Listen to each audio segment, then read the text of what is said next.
After an 0-2 start, where do the Denver Broncos go from here? We open up our Broncos country mailbag with the avid listeners of Good Morning Broncos. You're going to get that and much more with a cup of coffee on today's brand new episode of GMB.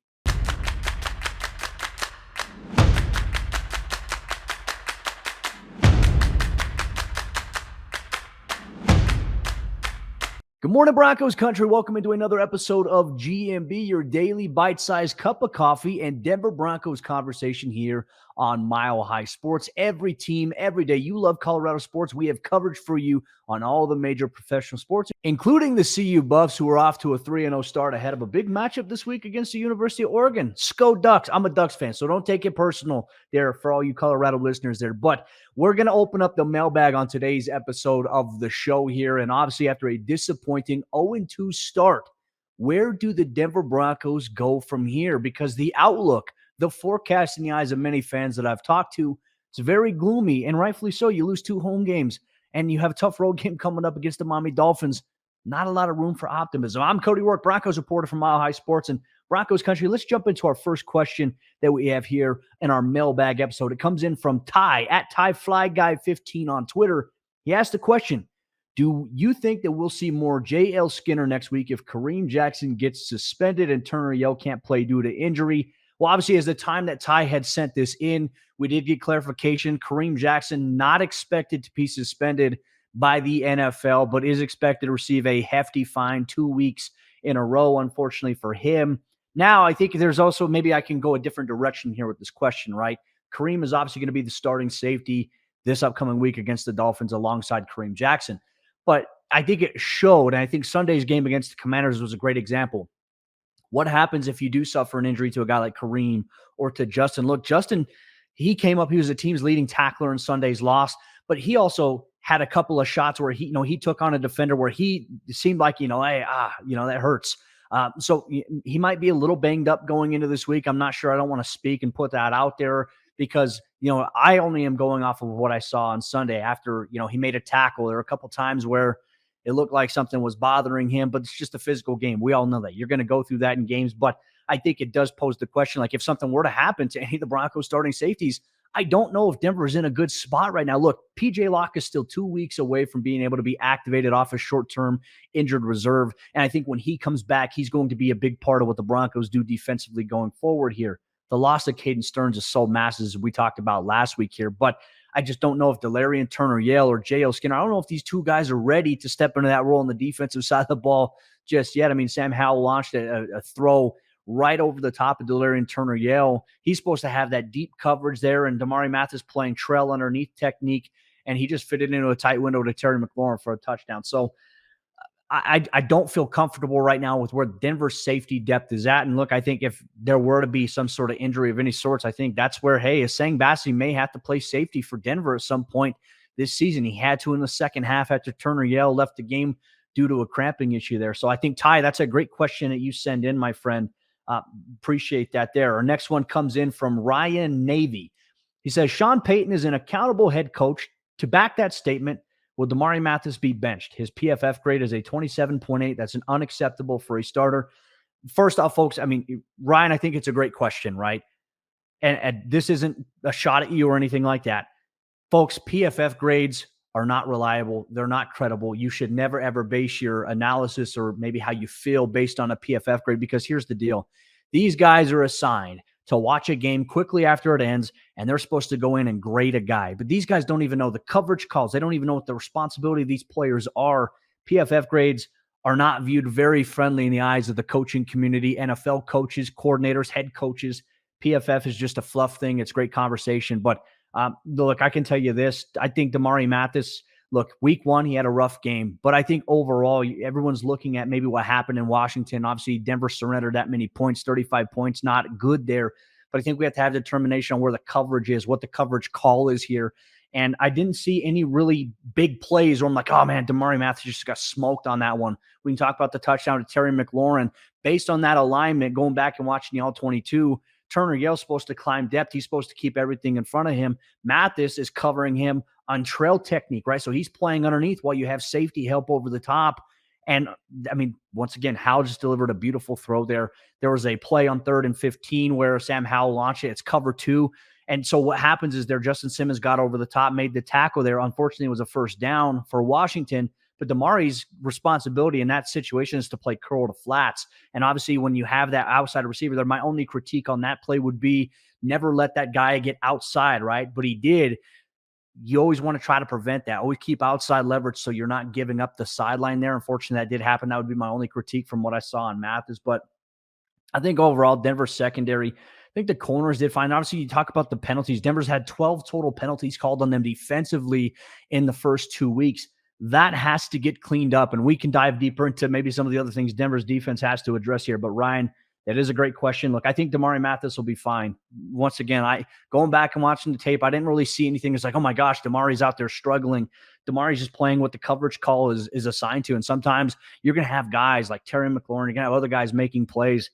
So unfortunately, that's what happens.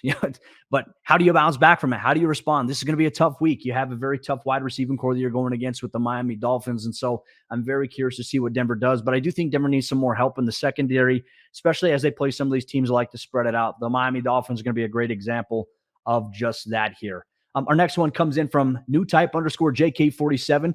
He asked the question, will we see a lot more of Drew Sanders starting next week? It seems like we used him a bit in the first half, only for him to disappear the rest of the game, or seemingly so. It seems like it's time to fully unleash the Joker and wreak total havoc on opposing offense as well.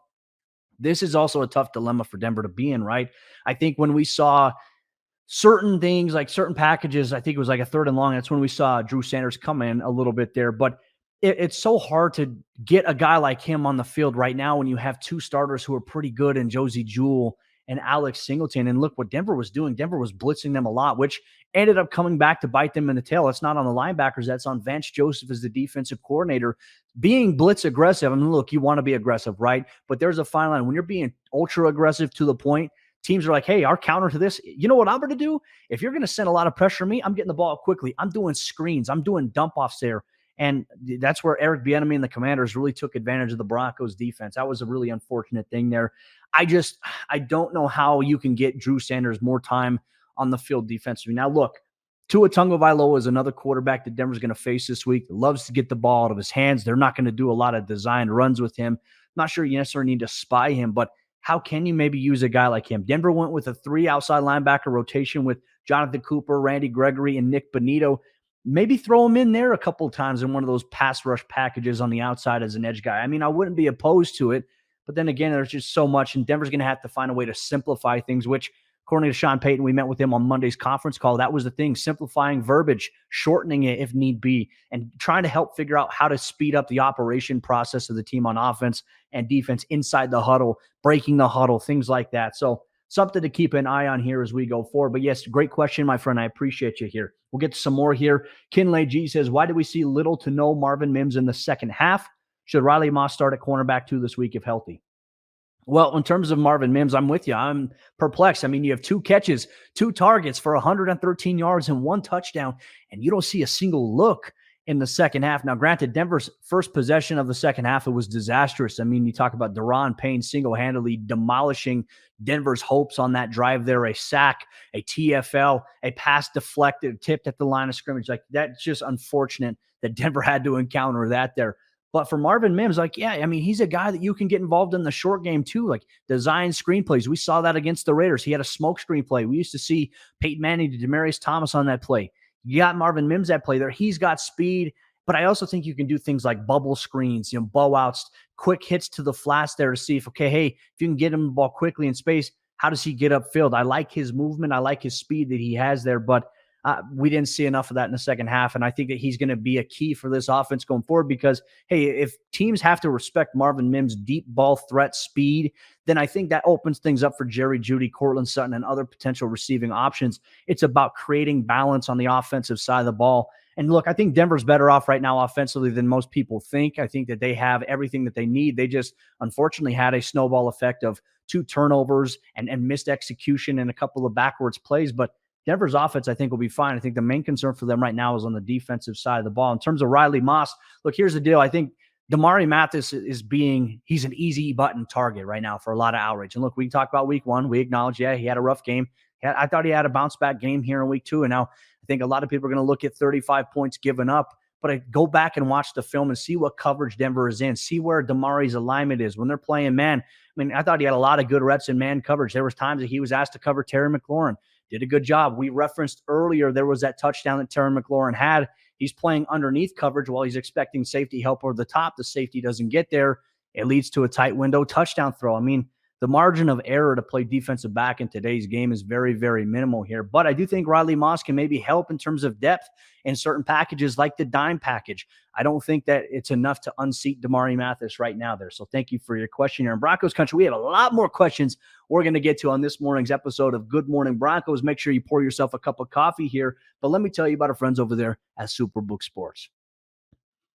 Why bet with the big boys this football season? Instead, try your hand with the local book. That's Superbook Sports this fall. Superbook Sports is the book next door. Just a dedicated team of the best odds makers in Las Vegas, making sure that you get the best prices and parlays anywhere. And now Superbook will give you a bonus of up to $250. That's right, $250 Broncos country when you sign up and wager on the same day and use the promo code MILEHIGH. So bet with the best and use promo code MILEHIGH this football season with Superbook Sports. Visit superbook.com for terms and conditions. Gambling problem? Call 1-800-GAMBLER. As we continue on with our mailbag edition here of this morning's episode, Good Morning Broncos, let's continue our mailbag. Always Orange and Blue on Twitter sends in the question or a statement that says, Sean Payton said, slow to hire, quick to fire. How quick do you think Vance Joseph will get fired this season? This is an interesting question, right? Because I think for Denver, look, here we are. We're approaching week 3, folks. And while I will admit the Broncos defense has taken a massive step back, and a lot of that is based on, hey, the coverage calls. As a coordinator, you got to put your players in a good position to succeed. When we look at the personnel on this team that Denver has defensively, there are some upgrades. There are some new faces, right? But for the most part, it's the same personnel that Denver had last season where they were a top-ranked unit. So what is the issue? That's where you can look at maybe some play calling, some situations they get put in. We all know Vance Joseph has always been ultra aggressive in trying to get after the quarterback, but it came back to bite Denver in the tail here in week 2, and you simply can't make those types of mistakes against the Miami Dolphins or it's going to be a boat race here. So I think that Sean Payton, he's not very happy with how the defense has performed, and not to mention he's not very happy that they've had 12 penalties. Look, they've been called for 19 penalties in 2 weeks, 12 of them on the defense. He's not happy about that. I can tell you that here. But I don't think Sean is going to be impulsive to make a decision this early on in the season. However, let me preface this by saying, I think that he is going to exhaust his patience very, very quickly if the same issues persist, let's say over the next 2 to 3 weeks. Denver plays Miami. They're on the road to Chicago. Then they come back to take on the New York Jets. That's going to be a challenging game in and of itself. Oh, and then you have a Thursday night game on the road against the Kansas City Chiefs. You come back the next week, a home game against the Green Bay Packers and Jordan Love, and then you play the Chiefs once again. Denver is in a very, very brutal stretch right here. It doesn't get any easier for them. This is a tough area for them to be in, sitting at 0-2. And if the defense continues to struggle, Vance Joseph, I think, will face a lot of pressure, and he's going to get it from Sean Payton. I'm telling you, Sean Payton, look, has a lot of respect for Vance Joseph. I respect Vance as a coach, but you have to put your players in a position to perform and to succeed. And so far through 2 weeks, it's been a little concerning. I think week 1, overall, here's my thought. I thought week 1, Denver's defense did okay for the most part because the game plan was to sell out, to stop the run there. Surtain did a great job against Devontae Adams. Unfortunately, Jacoby Myers went off in that game. This past week against the Commanders was inexcusable in terms of the amount of points allowed there, the amount of big plays allowed, chunk plays. Can't have that happen there. And that is also, players have to execute, but that's also on the coaches as well. So that's my thoughts there. We're going to go through a few more here. Craig Hart says, tear it down time. This is possibly the best quarterback draft in decades. Great at the top and deep, losing his priority. Trade Simmons and Judy to pick up additional assets. Now, look, folks, I get this. I get the frustration of how bad things are right now for this team. I, however, am never going to be on board with the team trading away cornerstone players of the franchise. And Justin Simmons should be a lifelong Denver Bronco. We talk about a guy who gives so much to the team, has been their best player. And I know he wants to win. And I know that some people say, hey, do right by him. Send him to a contender here. But Justin Simmons loves being in Denver. He loves his teammates. He loves the community here. I don't necessarily believe in trading away your best player just because things aren't going well. Now, I think there's also some other moves that, yeah, Denver can make. Denver can trade a couple of other pieces. I just don't believe in trading away faces of your franchise there. It's never a good look. And I think in the grand scheme of things, other players in free agency, they look at that and they're like, okay, well, they are a team that trades away their best players when things go wrong. I don't think Denver wants to get into the mix of that becoming their identity. Sean Payton, I know, values Justin Simmons, what he brings to the team, what he brings to the locker room, what he brings to what it means to represent the Denver Broncos. And I think ownership is also in agreement with that. I am not on board at all with Denver entertaining any idea of trading away Justin Simmons. I don't like that. I won't get on board with that. But I know fans, you're allowed to feel how you feel, and I get it, and I respect that. So I appreciate your comment and your question here today, Craig. Taylor on Twitter says, one, why did we let Vance Joseph back? Defense took a huge step backwards. The offense looks better than it was last year, even though they're 0-2. I don't see a way that getting the winning culture back feels like they are used to losing. Do you agree? We are a passionate fan base. I was just speechless. And look, I think a lot of Broncos fans were speechless. And it goes back to this point here that I want to make. It's hard to win games in the NFL. It's hard to find a way to win games, but it's so easy to lose games. It's so easy to find ways to lose games. And Denver, that has been their easy button over the course of the last 7 years.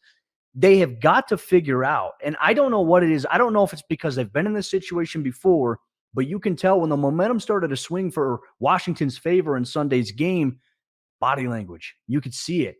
You could see that, hey, there's this just weird vibe. There's this energy in the building like, oh, no, we've been here before. And that's not on the players. That's not their faults necessarily. It's just how things have been. But you have to change that. You have to shake things up. And I think that's where we will see at some point this season the difference between Sean Payton and some of the other coaches that Denver has had. Sean Payton, he is pissed about a lot of things, right? And he expects perfection in a lot of areas. And he's going to ride his coaches hard. He's going to ride his players hard. He's going to be very tough on them. How do they respond, though? And you have to get that. And I think there are a lot of players who are bought in, players that I've spoken to that are bought into the way that Sean Payton does things. We've said it before here. It takes a long time to change the culture. And unfortunately, Denver's had a culture of losing on the field for 6 to 7 years here.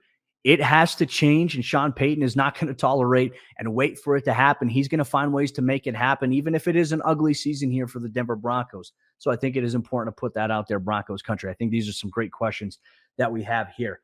Let's see here. Wes Choate says, in the second half, I've seen that Russ had to hold on to the ball a lot longer. Were guys not open, or was Russ not finding the open wide receiver? Have you seen the all-22 to know? I think it was a combination of a lot of those things. I mean, we talk about that first opening series here in the second half. It was nothing that Russell Wilson did wrong. It was Daron Payne absolutely manhandling the Broncos offensive line and creating havoc, creating pressure. Washington adjusted, and unfortunately, Denver couldn't get things going because what we saw in that first half, it was a little bit of the quick passing game here for Denver. It was, a couple of play action where you're taking, a 3 or 4 step drop, launching it to Marvin Mims. It's getting the ball out of your hands quickly, but there was a lot more inside runs. Denver just couldn't get back to where they were at. And I think at some point, when you find yourself in a game where you're now trailing, which Denver did find themselves in that position, you can't necessarily run the ball to set things up. You almost have to pass. And so it makes it easier for opposing defenses to just play off, protect the sticks, rally up, make tackles, and try to mitigate any kind of big play from happening. We saw the Commanders do just that. But in terms of that, I just think that there was a lot of pressure. There was more pressure in the second half. Part of that, you can say, okay, there were times where Russ held onto the ball a little too long, but there's also times where there was pressure coming in and he's just trying to make a play. And I mean, at some point you have to understand when to get the ball out, but Russ is trying to make a play. And look, I think my gripe on this season so far, I don't have really any gripes at all with Russell Wilson. Now, I will say, seemed like there was a miscommunication between he and Cortland Sutton on that interception that he did throw there. Obviously, on the fumble, you got to protect the football. You got to secure the nose of it, even though you're trying to go out there and make a play. Ball secure is the most important thing. If I had any gripe on Russ, was that, hey, he put the ball in harm's way twice, and obviously it cost the Broncos in the game on Sunday. But Russ is not the problem, in my opinion, right now with the Denver Broncos. I think it's the defense where they're at right now, and they're going to have to find a way how to adjust here. We'll get to a couple more here. Darius Wilkins says, do you think Christian Park will become a DC? Now, here's something. We had a question earlier about whether or not Denver or Sean Payton would look to fire Vance Joseph. I would say if that happens, I would expect Christian Parker to potentially be elevated to the defensive coordinator, interim DC, or maybe be in line for the job next year if that were the case. He's obviously a rising young star as a coach here. He's, got a lot of, I'd say, potential here in terms of maybe where NFL teams view him. He could be a future NFL head coach. I mean, there's a lot of optimism that he can grow to be that. His players love him. He's been great with player development. Christian Parker, I think, would be a great option for them if Denver were to make a change. But it's a step, right? You're going from defensive backs coach to DC. I mean, there's a whole nother level with that, but he understands the game. He knows ball, so to speak. But yeah, that would be something to keep an eye on there. And then aside from that, let's see here. Greg Stillman, where's the optimism? He says the offense looked good. The defense is the same defense. Vance will adjust, and most importantly, the Raiders and Chiefs are only 1-1. Denver has a huge opportunity going to Miami. Have faith, people. It doesn't take overnight to become a success. While I agree with you on that, Greg, that success does not come overnight, right? I think we can all acknowledge that. But I think for like Broncos fans, you know me, if you guys have listened to me, you've followed me along. I'm very optimistic. I still have optimism, but I see why Broncos fans don't have any optimism, right? Because we see certain things. I see things every day at practice, and it's like, hey, I'm telling fans what's going on here, and there's reasons for them to have hope. But then when they see what happens on Sundays, it's easy. It's like a balloon. You blow it up, pop it. That's how fast that the optimism goes away when the team, while they look better in some areas, the end result and the outcome has been the same week in and week out so far through the first 2 weeks of the NFL regular season. There are still 15 weeks of gameplay left here for this Broncos team. A lot can change, but history doesn't necessarily favor teams that start off 0-2 at home. And you factor in the tough stretch that they have coming ahead. It's hard for Broncos fans to be optimistic right now, and I certainly understand that. I certainly respect that. But I have a lot of faith in these players. Look, like I said, I get to talk to these guys every week, and they're tired of this. They're tired of losing, but they're going to have to find a way to get over the hump here. And you can't feel sorry for yourselves. You're going to have to go out there. You're going to have to go make plays. These guys understand that. Sean Payton is on them about that. Right now, when you're 0-2, there's a lot of distractions. Sean Payton told us on the Monday conference call, one of his messages, hey, tune out the noise. Because if you let that noise get to you and impact the way that you play the game or the way you approach an upcoming week or how you approach the rest of the season, it could have an impact on you and your performance, and it can have an impact on maybe how the team plays. So Sean Payton trying to stay on top of these guys here, I think, is an important thing here for us to acknowledge here. Broncos country, I appreciate you so much for sending in your mailbag questions here on today's episode of Good Morning Broncos. We'll be back tomorrow for another episode of the show as Denver gets ready to practice once again. We'll get an update as to maybe what an injury report is. Is Denver making any personnel moves this upcoming week? You can expect that and much more. So go pour yourself another cup of coffee. Have breakfast if you haven't done so already. The most important meal of the day. Thanks for tuning in. We'll see you tomorrow morning.